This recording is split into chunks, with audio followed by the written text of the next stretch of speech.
Yeah, hello everybody, welcome to this very quick video regarding the final game week of the season, game week 38, happening on Sunday, 4 o'clock kickoff time. Thank God.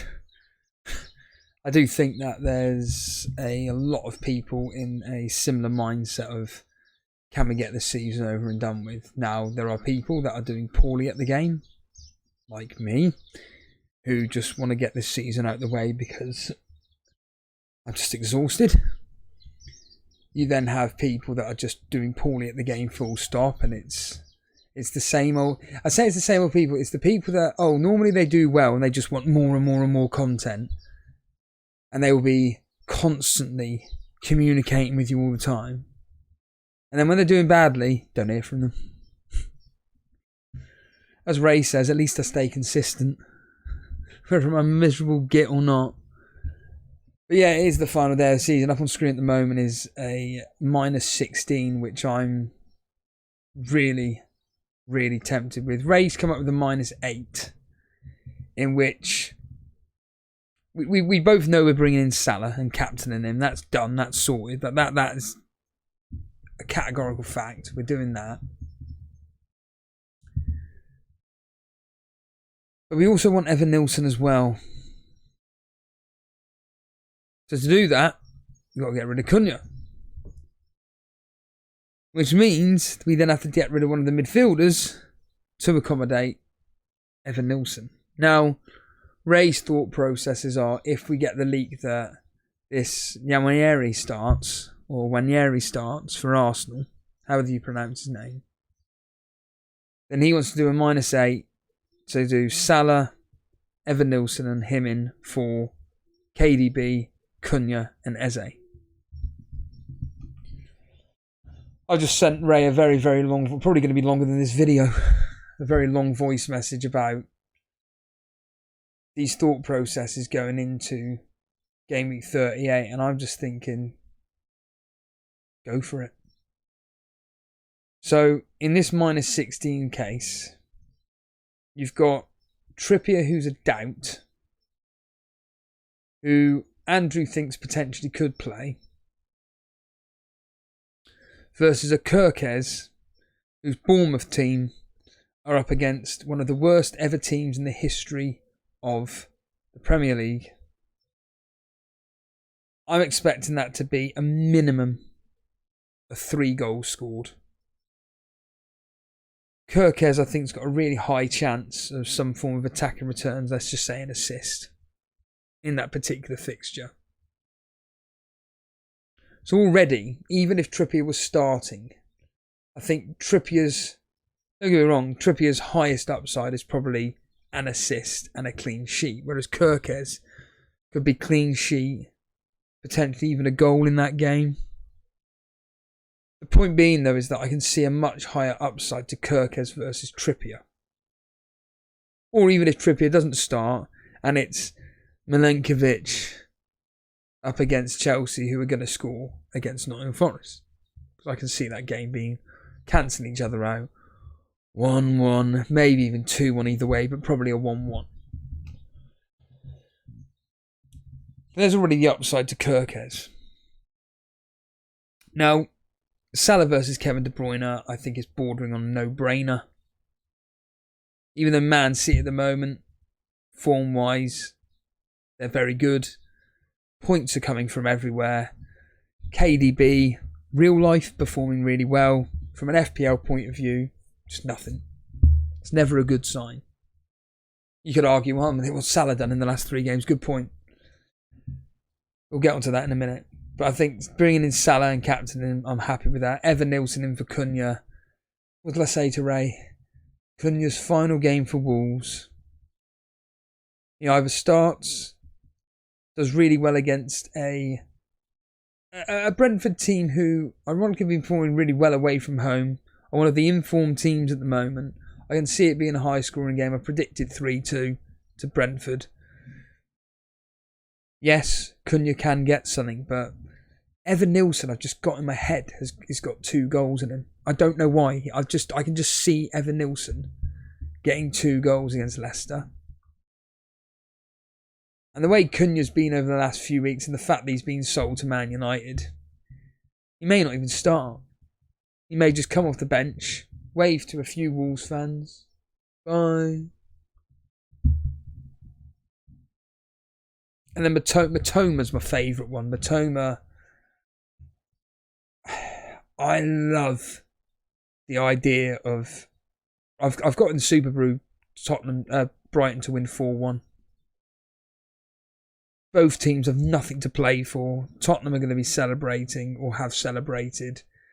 They'll be going into there'll be a party there, and I don't even think even if Brighton were to beat Brighton were to beat Tottenham 7-0, I don't even think the Spurs fans will care, because I think that would just sum up their Premier League season. But because they won the Europa League, they're going to be ecstatic. And maybe Matoma could be a player where he's going, well, look how well I've done against you. Hello? Maybe I could join you guys. Maybe I could get into the Champions League team. What a fit Matoma would be for Spurs. And then we got Enzo there, who ironically has been, from an FPL point of view, performing really well for Chelsea. He wouldn't be playing for me. I'd still be playing a 3-4-3. But just in case. But that's me going balls to the walls, -16, and doing what that bloke, could have been a woman, showed me the Mane did several seasons ago, where every single week he was doing -12s, -16s, and it always pay off. It would always pay off. This here, there's so much, in my opinion, upside to this -16. There's so much. I mean, yeah, I could do the usual thing of doing a boring -8. Do what Ray's suggesting: Salah, Evan-Nilsson, and Manieri in for the 3 players I'm going to get rid of, and then bet on Matoma, Kirkes to do something in their specific games. Now that 25p profit isn't going to do me any service when it comes to FPL. But certainly I think that, like I stated, the upside to this -16 is potentially there. And I'm wondering if Ray can be, as she says in The Office, perhaps we can persuade you. That's a really niche quote. In fact, comment below exactly what that quote is. Well, perhaps we can persuade you. I could give it away, what the next line is, but I'm not going to. But no one comments on these videos, so it doesn't really matter. Yeah, certainly I do like that -60 move. I mean, the team, as it stands right this second, is this. Look at it. Look at it!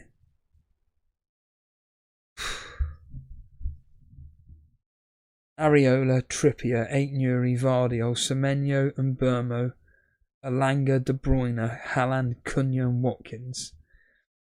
There are 4 players that I just do not care about in that team. Trippier, well, in the sense of assuming that he's injured, he's not going to play. But Trippier, Alanga, De Bruyne and Cunha. Just looking at it makes me feel sick. Just looking at those 4 players just makes me feel sick. But certainly looking at the upcoming game week and looking at the form guide, and usually this is pretty good. To be fair, this has kind of helped me in a way. The form guide into how to potentially pick players and who's got the likelihood of keeping a clean sheet or going to be involved in a high-scoring game, blah, blah, blah, blah, blah. And certainly, I think looking at this form guide is potentially going to help myself and anybody that even bothers listening to this with their decisions. Because if you're doing well, I think it's just do some safety moves.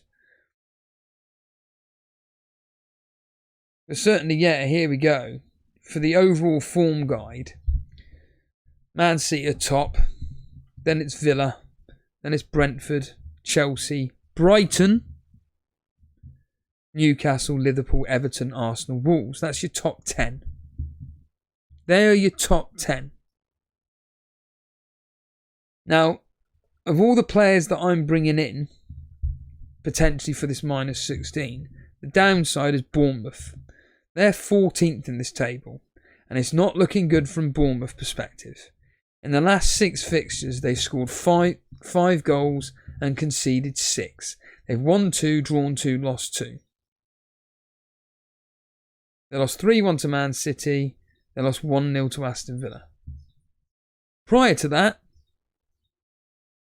they beat Arsenal 2-1, couple of draws, 1-1 against Man United, 0-0 against Crystal Palace, and they beat Fulham 1-0.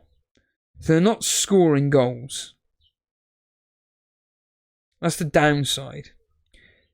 The upside, though, is that they're playing teams which concede goals. I mean, Leicester have got exactly the same record in the last 6 as Bournemouth. 1-2, drawn 2, lost 2. Scored 8, conceded 8. Last 3 fixtures, where they've got nothing to play for. What a coincidence. They've won 2 and drawn 1. They've beat their rivals, Southampton and Ipswich, 2-0 respectively. And in the middle there, they've got a draw of 2-2 against Nottingham Forest.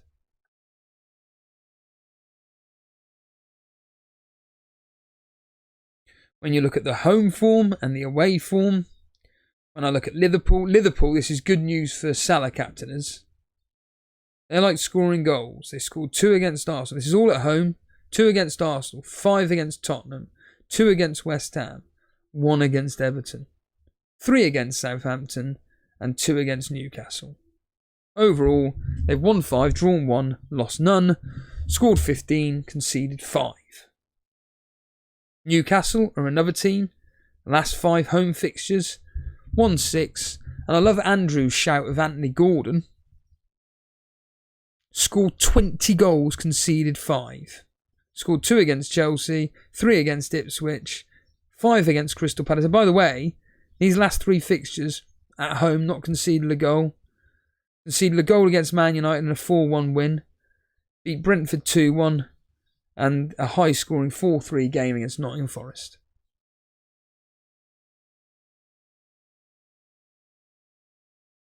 Now, the main teams that people are looking at regarding decent punts are usually away from home. So Aston Villa away from home. Scored 10, conceded 6, won 4, drawn 2, lost 2. They beat Bournemouth 1-0.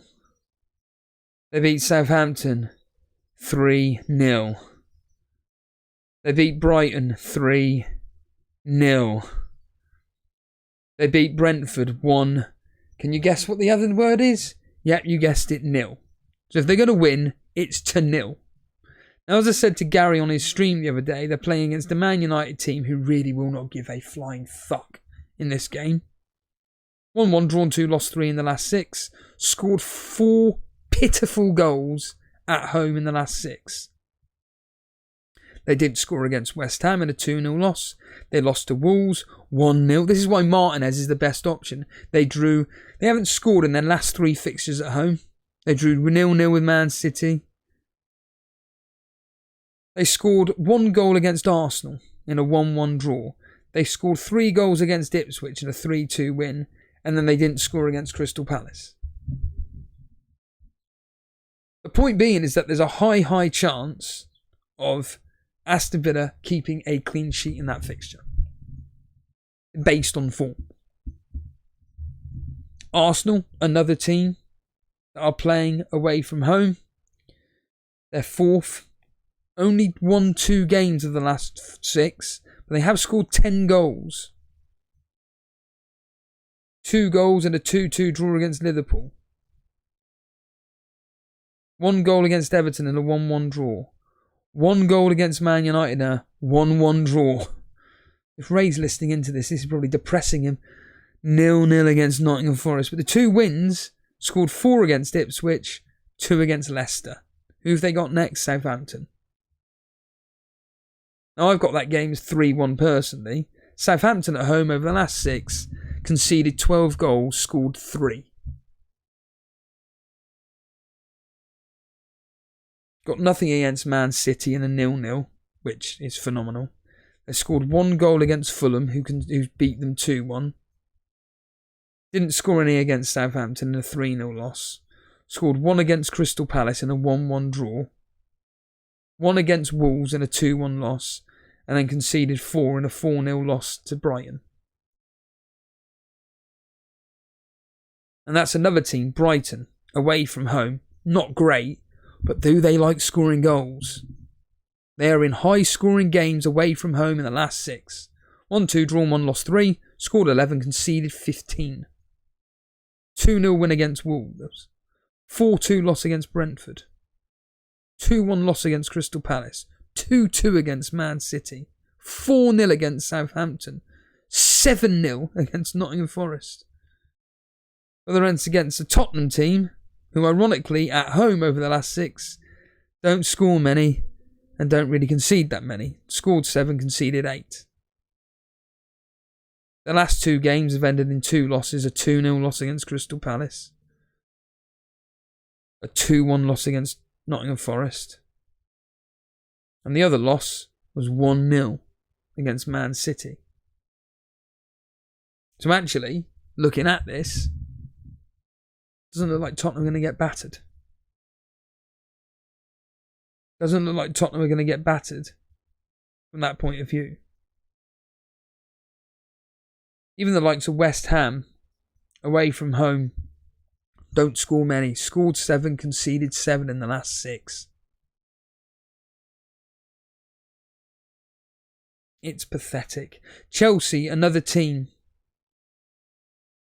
Where's the away? Bloody Chelsea in the away form table are 17th.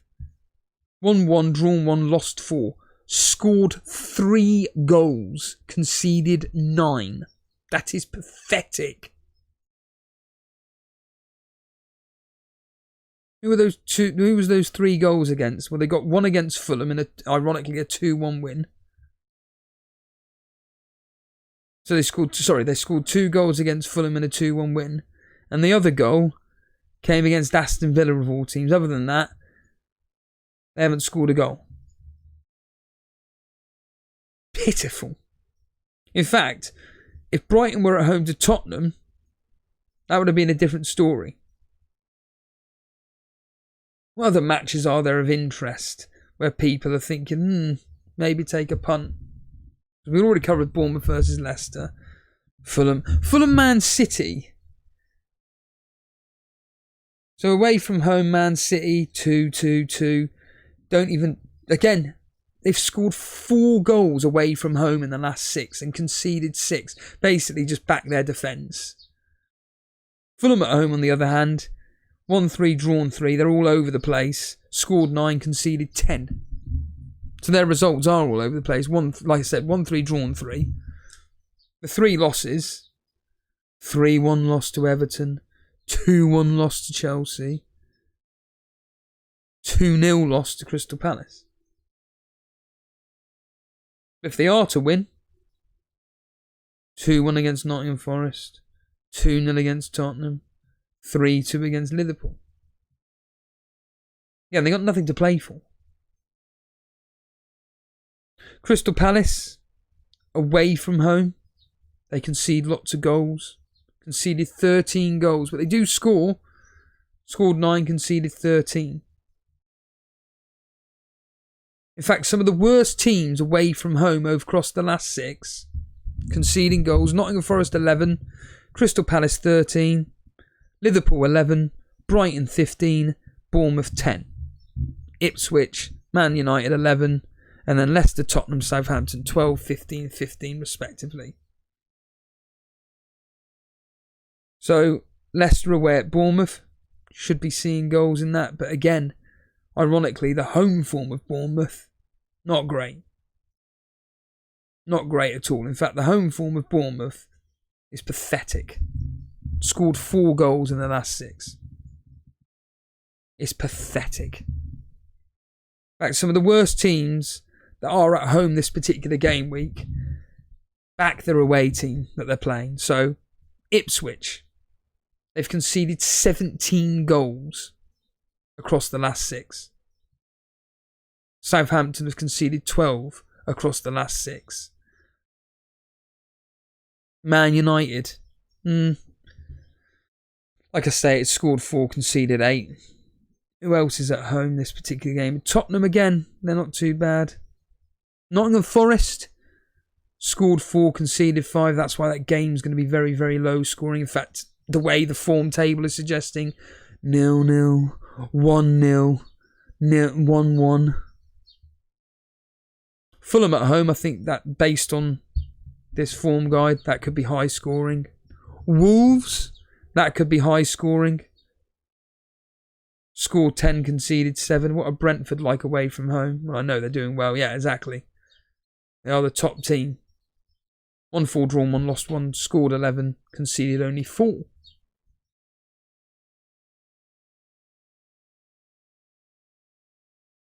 So yeah, we're certainly with a lot of these teams that have got, as I keep stating, nothing to play for. It's just such a shame that in the Wolves fixture, if Cunha wasn't being sold, he'd be a lock for me. But we don't know what's going to be happening with him. Spurs Brighton, like I stated, looking at the form table, it's not looking like it's going to be a high scoring game.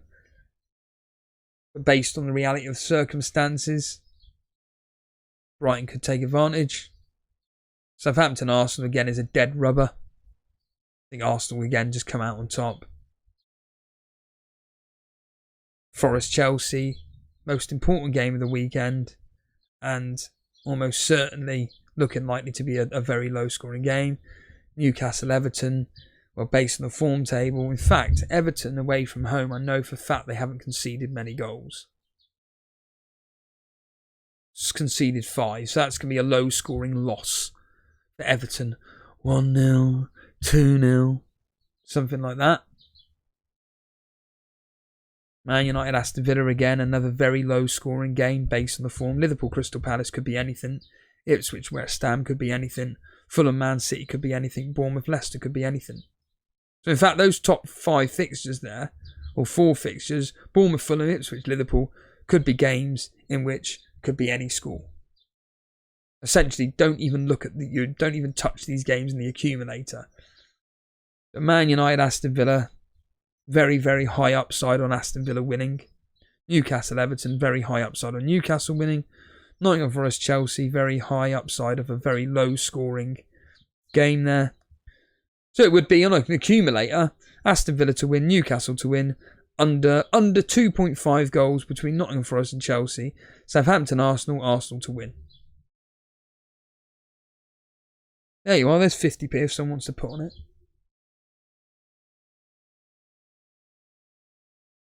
Which in turn means that Ray's plan of a -8 kind of works out. Because it means that we're back in if Ranieri starts in a game against a terrible Southampton team. Salah we don't need to talk about. And then we got Evan Nilsson. If we get news that Trippier's starting, I'll be very, very happy. This is the thing, majority of us are going to be waiting for the team leaks. But again, final day of the season, usually the team leaks come out quite early. They usually come out quite early, and I think that we know for fact that in certain fixtures, this particular game, I'm looking at the likes of Man United at home to Aston Villa. I can guarantee there'll be some youngsters, even though they play their youngsters anyway. Certain ones will be starting. Liverpool Crystal Palace, I expect Crystal Palace to play in a couple of youngsters. Same as potential. Now Liverpool, they've got a big enough squad where they can rotate easily. I think this could be the championship when, like Trent, for instance, could be starting. In fact, Trent could be starting this game. Arsenal, another team that could be starting some youngsters.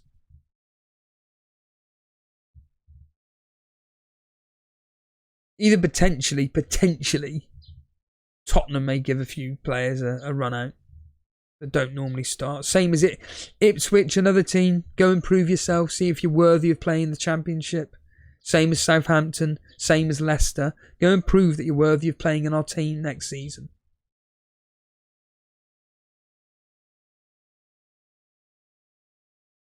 So yeah, it's going to be a very, very interesting game week there. Final note, if you are a Discord user, I would highly, highly, highly recommend staying tuned for a very, very important announcement regarding Discord's future. That will be coming out on Monday. So anybody that's listened to the final part of this video, if you are a Discord user, mainly regular, but it doesn't really matter. If you are a Discord user, there's going to be a very, very big announcement being released on Monday.